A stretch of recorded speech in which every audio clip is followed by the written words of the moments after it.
Taking nearly a day and a half to rest, heal, and regain spells, we broke camp the next morning and cautiously returned to the statue garden to the southeast, intending to proceed south. There, however, we found a slight trail leading north and decided to follow that instead. After walking about 100 yards due north, we came to a cave entrance, its opening 10 feet high and 20 feet wide. Stepping into the cave, a small, twisty tunnel quickly led to a modest open cavern, full of both stalactites and stalagmites and most of its floor inundated in dark water, a small underground lake. The cave appeared to terminate in this location. This was all the farther we could go. While we didn't find anything important lying about within the cave, we did notice something of extreme importance in the far northwestern corner, what appeared to be a treasure trove. Throwing some light in that direction, we could see thousands of coins lying on the floor, along with various pieces of jewelry and even some weapons, armor, and shields. The pile looked quite impressive. However, most of the cave was inundated with water, blocking our path to the treasure. To reach it, we would have to swim about 50 feet through dark waters that didn't look inviting. There, just to the right of the treasure, Ariana whispered, pointing ahead. I see, eyes, just above the waterline. My heroes peered ahead, straining in the natural darkness. Sure enough, we saw what appeared to be a pair of eyes watching us from a distance as well, their size indicating that they must belong to something extremely large. Those look like reptile eyes, Ariana commented, suddenly fearful for the party. And there is only one type of giant reptile that hoards treasure like that. A dragon. Redfern continued, a mix of fear and genuine intrigue. It was our first potential encounter with a real dragon. From what I knew, dragons were, of course, terrifying opponents. In addition to their bite, claws and even a tail attack, they possessed punishing breath weapons that could wipe out an entire party in one go. While many were evil and some approached goodness, all of them loved their treasure, hoarding it like no other creature, apart from humans, of course. Standing there, a king's ransom worth of treasure just 50 feet or so away on the other side of the small underground lake, my heroes looked to me for some sort of decision. What should we do? From what I could see, we could try either climbing our way or even swimming to the treasure, or we could just walk away, not wanting to antagonize the dragon in any way. The treasure sure was alluring, so I gave the matter careful thought. Recognizing the way to the treasure was too dangerous, however, in addition to the fact that it didn't belong to us anyway, I ordered the party to turn and leave, ready to depart the cave. You simply walk away from my treasure? A strange, monstrous voice suddenly called out from behind. Turning back toward the underground lake, lurking there in the water was the massive black dragon, the beast indeed watching us the entire time. The monstrosity towered over all of us, lethal acid dripping from its deadly teeth. Yet, it didn't appear overtly hostile. It didn't belong to us, I stated with complete honesty. That is, surprising, the dragon hissed, somewhat impressed. The greed and lust for treasure I've seen in you humanoids rivals even mine. What are you doing here in the marshlands of southern Genland? The dragon continued, eyeing all of us very carefully. We're searching for someone.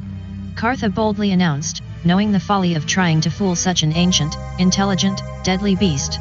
And who would that be? An old wizard, named Lowdiz.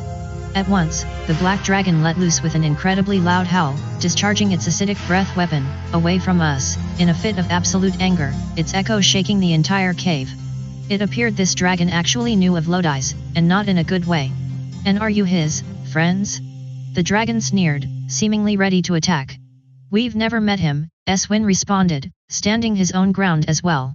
But he seems to leave a wave of heartache wherever he goes. He seems quite angry, Sainairs commented, watching the dragon's every move. She's not a male, Kartha corrected Sainairs, a little cynical. Isn't that like a man to assume everything you meet is male? And she's not angry, she's heartbroken. This sorcerer you seek is here, not far away, the dragon responded after an anxious pause. He's building an army to attack the female humanoids of EAA to the east. Whoa. An army? To attack EAA? Before I could fully digest the revelation, however, Kartha boldly took a step forward, a risky question on her lips. He hurt you, didn't he? What did Lowdiz do to you? Watching Kartha with a mix of honor and terror, my entire party turned to the dragon to see her response. The dragon looked ready to breathe acid on all of us, especially Kartha. Instead, it bowed its head in sadness, continuing the conversation. Lowdiz came here a short time ago and convinced my twins, my beautiful twins, to leave with him and join his army. I wanted nothing to do with the likes of you humanoids, but my children, in their youthful zeal, followed the sorcerer away, leaving me here, alone. I want my children back. The great beast wailed again, spraying its breath weapon into the ceiling this time and nearly causing the entire cave to collapse. If Lowdiz has raised an army to march against EAA, we would stop him, Kartha continued, standing her ground before the awesome creature. And once he is stopped, we could try to convince your offspring to return to you, safe and sound. The dragon approached Kartha, pushing her overbearing head almost against the priestess. Kartha bravely stood her ground, however, keeping her eyes locked fully on the dragon. Why would you do such a thing? The beast asked, quite suspicious. We know nothing of one another. We can see that you love your children, Kartha continued, my party in agreement. Love itself is a grand thing, common across all species. If the opportunity arises, we will do our best to convince your offspring to return to you. The black dragon considered Kartha's response, then looked to all of us, seemingly peering into our very souls. My party had been in some tough situations before, but standing face to face with a living, breathing black dragon like this was quite harrowing. Very well, the great beast finally responded. Go find Lowdiz and do what you must with him, but convince my twins to return to me. Do this, and I will be indebted to you. And with that, the dragon retreated, lowering itself back into the small lake and disappearing, leaving our party in an eerie silence. That was well said, Red Fern responded to Kartha, breaking the silence. Most black dragons are evil, selfish monsters, but your words not only calmed the beast but, if we can return her children to her, may actually make her an ally. Kartha nodded with approval, even Sainair's impressed by her actions. Then let's go find Lowdiz, Eswin instructed, ready to lead us back out of the cave. If he's planning to attack EAA, we need to stop him. The encounter here with the black dragon over, it was time for us to move on, the cave's exit to the south our only option here. Departing the cave and passing south through the statue garden again, we quickly observed a variety of wooden cages scattered about, each perhaps 10 feet tall and containing a variety of humanoids. My intuition told me that we probably didn't want to be noticed by the humanoids within the cages, so we remained hidden for a little while, watching from a distance to see what we could determine. All in all, we counted 6 cages, each containing 1 to a few poorly dressed humans. From the relative distance, we also noticed that all the humans here were male, there wasn't a single female present. The men also seemed, well, angry and out of control, perhaps even savage. Needing to learn more, we slowly approached the cages, weapons out and ready for anything. Nearing the first few cages, the ragged humans here rattled their cages in anger and revolt, demanding to be let out. We then realized that these weren't men anymore but undead wights, wanting to rend our flesh from our very bones. These are probably more male prisoners pushed through the teleportation portal like we were, Kartha observed, keeping her distance. It appears they were captured and fed to some wights, becoming wights themselves. How terrible. It does not seem right to leave them this way, Ariana commented, watching the monsters reaching out toward us. What should we do with them? All eyes turned to me, my heroes all wondering the same thing. Though involving a little risk, the party all agreed that the wights should be put down. Fortunately, it didn't take much to cull the wights, my heroes using their missile weapons and spells on them cage by cage, minimizing the risks to us. About 10 minutes later the deed was done, the wights were all destroyed and nobody in the party received any wounds whatsoever, let alone the loss of an energy level. Both Kartha and Sainair thanked me for making the decision to put these wretched creatures out of their misery, certainly the right thing to do. Continuing south, a small construction stood here, 2 old tree trunks supporting a dozen or so large timbers with lots of smaller branches, plants, and foliage growing all about. 3 black cauldrons boiled some sort of liquid within this shrine, each lit from underneath. Making sure to stay out of sight, we watched as a very large old woman waddled back and forth between the cauldrons, checking on them. Watching very carefully, it seemed the old crone was talking to someone, although we didn't see anyone else within the shrine. While the old woman hadn't noticed us yet, there was not much we could do from the distance here either. Weighing our options, we could try to sneak past her, and there were lots of options here, as paths led away to the west, southwest, south, southeast and east, the latter path disappearing deeper into the marshland. Otherwise, we would need to interact with the woman in some way, either conversing with her or even attacking her. What to do? Who is that, there? The old woman suddenly complained, looking about and essentially deciding for us on how to respond. As we approached, the old crone stepped out of the relative shadows of the shrine and we got a first good look at her. The woman was quite obese and about as ugly as we had seen, her clothes quite old as well and haphazardly sewn together.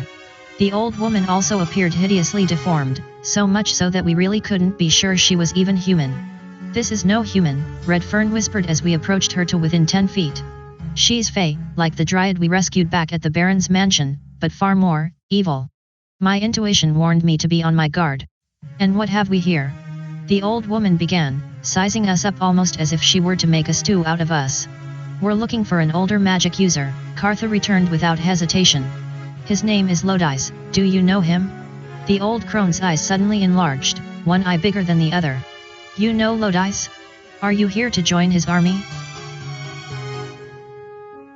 "Yes, can you tell us where he is?" I responded, keeping a careful eye on the old crone. "What are you doing out here?" Redfern then asked, peering over the old crone's shoulder back toward the shrine. "What is that you're brewing?" "Oh, that's all just an elixir for Lowdiz's army, to make them even more fierce," the old woman replied, her mind on other things. "But Lowdiz and the Chambliers won't want a group with your intelligence." "No, they won't want you at all." The old crone started poking each of us with the cane she was using to walk with, mumbling to herself. She then turned to me, a wicked grin on her deformed face. "Most of you are a little scrawny, but I am sure you will be tasty nonetheless." Not liking to be referred to as some sort of food, Eswin drew his blade, sensing an imminent attack.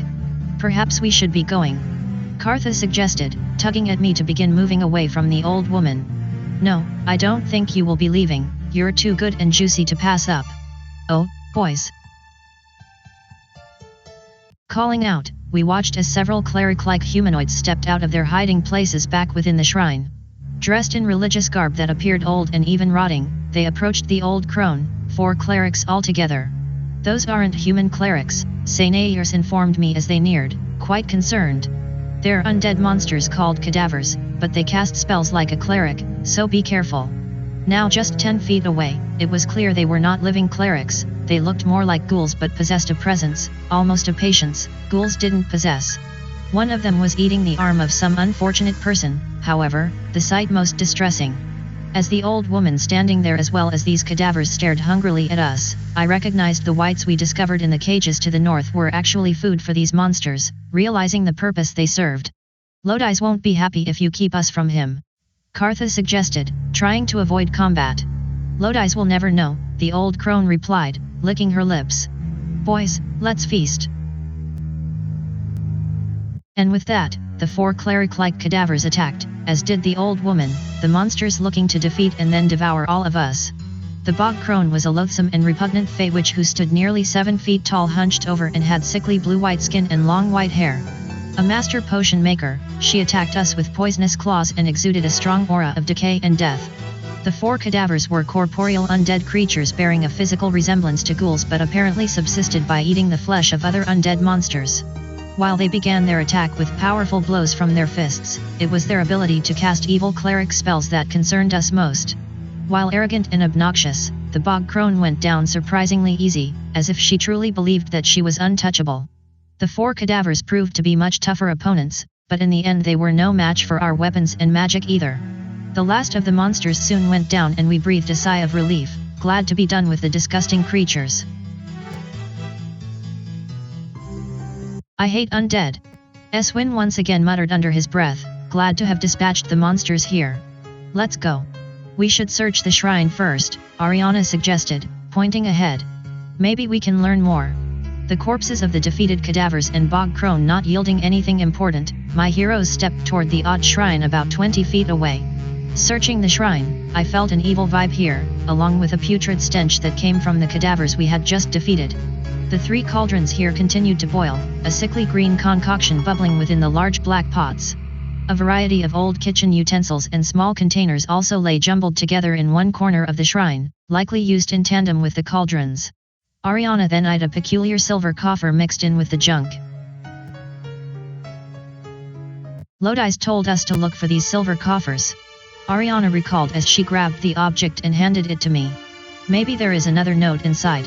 Taking the coffer, I gave it a quick inspection before removing the hinged top and looking inside. Sure enough, there was a small bit of parchment there, folded up several times. Removing the parchment and unfolding it, the note read to have found this note: "You've destroyed the bog crone and cadavers, well done. Take the path east to come find me." Gazing to the east, we could see the path leading deeper into the marshland, but that was about it. What about all these other directions? Sainairs asked, looking back to the west and south. We could try them, but Lowdiz apparently awaits to the east, Redfern responded, the magic user suggesting that your party follow the advice written on the parchment. The monsters here slain and the silver coffer raided, it was time to move on. Several small trails led away to the west, southwest, south and southeast, but a more pronounced trail led away to the east and we decided to follow that trail ahead. Continuing east, a small cave rose out of the swamp here, undefended and easily entered. Warily entering the cave, we came across what appeared to be a crude laboratory, a hodgepodge of ill-fitting glassware, utensils, and other smaller objects needed to experiment with and perhaps fabricate. There were also a few pieces of furniture here, including an old, wobbly table, some chairs and even a desk, all of which were in poor condition. A wizard or cleric must work here, Redfern began, looking around. From the poor quality of the equipment, I would say whoever created this place had to rummage for everything. Probably from all the junk teleported here by the women in EAA, Sainairs suggested, reminding me of that initial cave we were dropped into.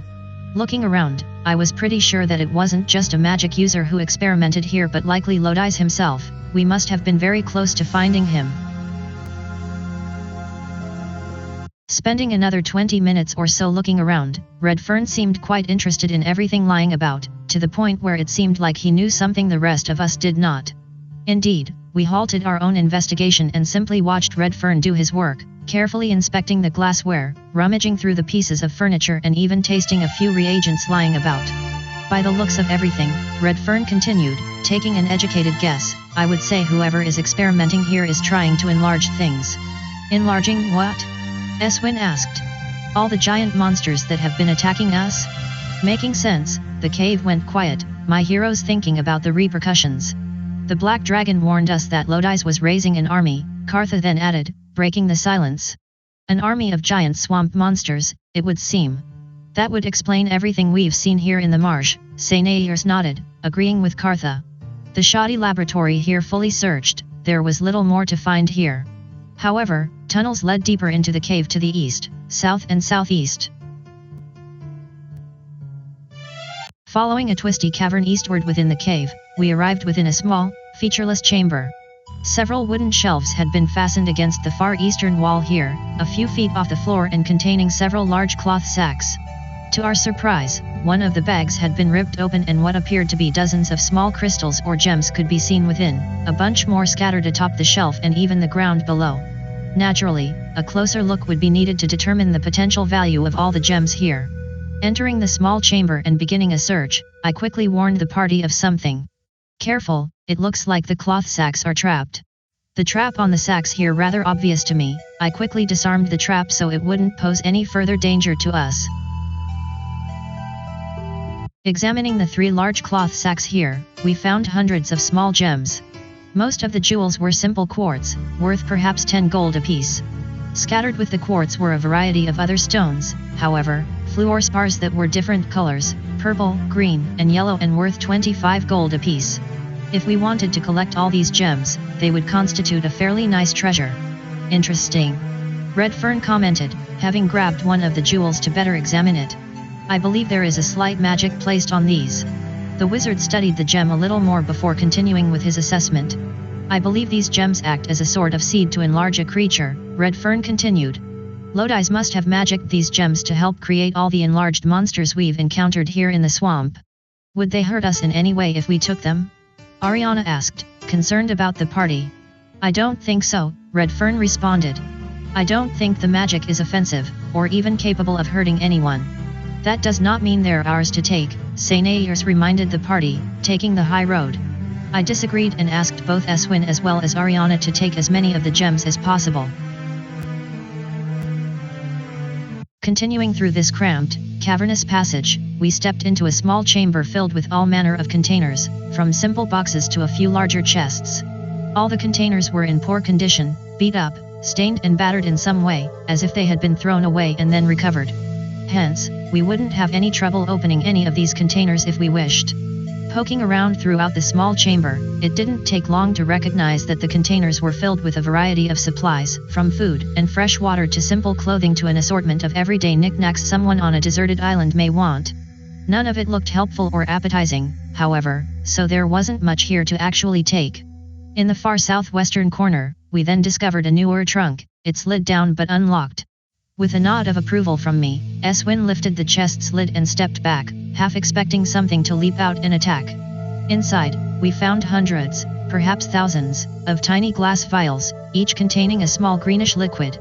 Peering at the glass vials, they reminded me of when Darius and Rachel concocted all those potions to drug the populace of Tobin in their plot to assassinate Representative Margaret at the start of my adventures, which seemed ages ago now. Those tiny potions look similar to what the bog crone was cooking up back to the west, Redfern commented, carefully observing the liquid inside. Whatever this stuff is, there seems to be a lot of it. What do we do? Ariana asked, glancing at all the tiny potions and then turning back to me. The dosage for these potions appears quite small, Redfern responded, holding one of the vials up to our source of light. One of us could try swallowing a potion and see what happens, it shouldn't harm us too much. That sounded like a terrible idea, but it was an option. Maybe a little too curious, I nonetheless pulled the tiny cork from the glass vial and consumed the liquid, the greenish stuff quickly falling down the back of my throat. A few moments later, I started to feel a small amount of energy run through me, as if the potion held liquid caffeine. Just as importantly, there didn't seem to be any negative effects, I didn't appear to have poisoned myself. Are you okay, Longtora? Kartha asked. I feel a little stronger, I responded, still trying to determine whether the liquid had poisoned me in any way. I suspect these potions were all made for the large monsters we've encountered, Redfern suggested, placing the one he was holding back into the worn trunk. They won't work on us. That may explain why all the monsters seem so strong and vicious, Sainairs added. Lowdiz must have created these potions to strengthen his entire army of swamp creatures. Tucked away here in the far southeastern corner of the cave was another tiny cavern that had been converted into a simple bedchamber. Like most everything else we had discovered within the cave, the furniture here was all worn and broken down, as if it had been heavily used in the past, discarded and then brought here. Still, the room was neat and tidy, its owner taking pride in how the chamber was presented. In addition to everything else within the tiny cavern, we spotted a now familiar silver coffer in the far southeastern corner of the area. Inspecting the silver coffer, we found another note tucked deep within. The parchment read, "Friends, your time to choose a side draws near. I am not your enemy, but I must behave as such to fool the Chambliers who now control me. Save this old fool from his own magic, you're my only chance. Lowdiz. By thunder!" Redfern exclaimed, quite surprised. Has Lowdiz lost control? This changes everything. Despite all the evidence we've found to the contrary, perhaps Lowdiz does need rescuing, Kartha acknowledged. We may need to take that risk when we find him. By thunder, look at this. Redfern called out, surprising all of us. Turning in his direction, the magic user revealed a small crystal ball sitting atop a table here, previously covered by a thick, woolly blanket. The glassy sphere was about 8 inches in diameter and glowed softly from within. Be careful with that, warned Eswin, untrusting of anything that may be magical. Redfern acknowledged Eswin's warning but sat down beside the table anyway to study the glassy sphere. Redfern then closed his eyes and slowly waved his hands around the ball, attempting to invoke any magic it may have. Moments later, the ball began to fill with a glowing, silvery material. It appeared Redfern was indeed activating the object.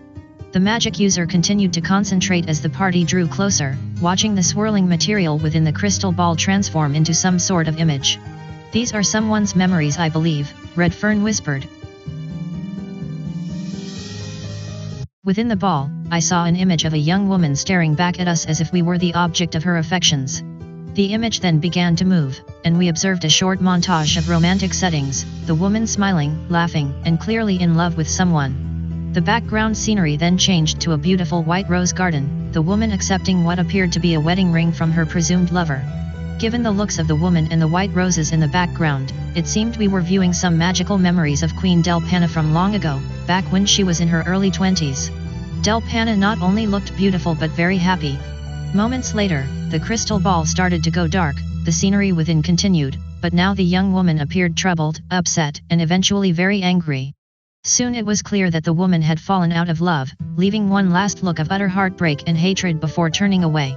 The glassy orb then went dark, leaving us wondering about what we had just seen. Those were memories. Kartha was the first to speak, the montage very moving. Likely belonging to Lowdiz. He was once in love, then lost it all, Sainairs suggested, moved by what we had just witnessed as well. Was that Queen Delpanna? Ariana asked, bewildered. I think it was, some 50 years ago, Kartha answered. It appears she's not only connected to Lowdiz, but they were once lovers. The revelation stunning, it took a few extra moments for us to recognize that Redfern remained in deep concentration with the crystal ball. Indeed, he was now beginning to shiver and his face was showing signs of discomfort, as if the ball was hurting him. About to tear him away from the glassy orb, we then watched as the crystal ball lit from within again, the silvery substance quickly turning red as if the interior of the ball were on fire. Faint, indistinct images began to appear, making us extremely curious. However, Redfern now appeared to be in very real pain. What to do? While concerned for Redfern, of course, I simply trusted that he would be okay from the experience and instead turned to watch the images appearing within the crystal ball. The fire within the glassy sphere now roared fiercely, and every few moments we saw the sliver of a darkened face screaming in agony. While the imagery was confusing and hard to watch, I sensed that whoever we were looking at, he or she had been chained to something and was burning in utter torment. Suddenly, the images changed to a small group of humanoids attacking the person within the crystal ball, their weapons and magic too much for the tormented soul. I spotted what looked like the onyx seal in the background, just before it was destroyed by Sandaria's crystal monster. The revelations seen within the crystal ball were staggering. While I couldn't be sure, the scenery within the crystal ball sure seemed to depict our final battle with Sandaria just before the onyx seal was destroyed, viewed from her perspective. The scenery within the ball then focused on the breaking of the onyx seal, our party ravaged by the energy as the seal began to disintegrate.